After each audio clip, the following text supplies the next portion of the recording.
Tonight, a special edition of Top Story on the ground in Tel Aviv, inside Ofakim. Tonight, our report on the ground in one of the first neighborhoods targeted by Hamas terrorists.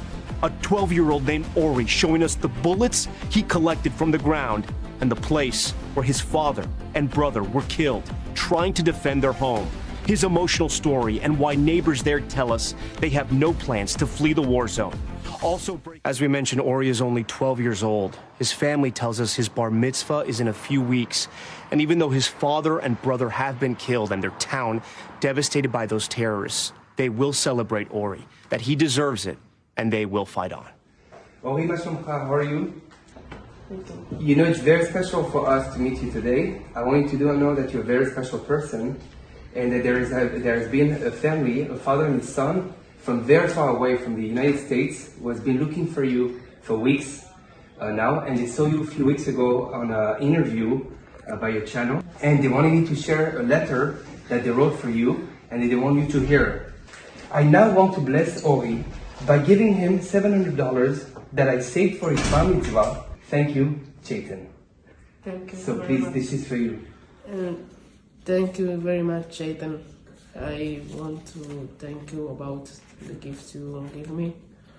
Back here in Tel Aviv and just near that border as well, families of the victims in that horrific attack by Hamas still coming to terms with all they've lost. Tonight, our conversation with a little boy from one of the first neighborhoods hit by the terrorists, his father and brother both killed, how he's now remembering his loved ones who gave their lives to defend their home. Right here in Ofakim, near the Gaza border, homes are shot up, living rooms bombed out, melted clocks marking the time the terrorists attacked, and children searching for anything that tells the story of what happened to their families. What was your name again? Ori, what's your name? Tom. Nice to meet you. Ori is just 12 years old. We now going to see the area where my father and my brother died. Your father and your brother died? Yes. Living in a war zone, he tells me what he and his friends will do today. I'm collecting roots. I want to keep them for feelings. It's make me feel better. For Ori, it's a way to remember his dad, Moshe Ohayon, and his older brother, Eliad. Two men this town will never forget. They were not just killed, they fought. They fought like lions. These surveillance videos from the day Hamas attacked their neighborhood show the military as they cornered some of the terrorists. But for hours, regular citizens took to the streets and roofs to defend themselves. The residents here say the terrorists did something they had never seen or heard of before.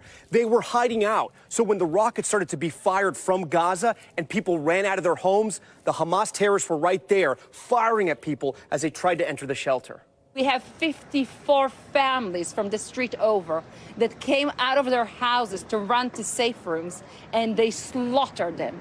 As they do every year, Ori's father and brother started that day hosting 50 kids with special needs, volunteer work they love to do. But when the attack started, Moshe, a reservist, grabbed his gun, rushing the children to this safe room and headed out to fight.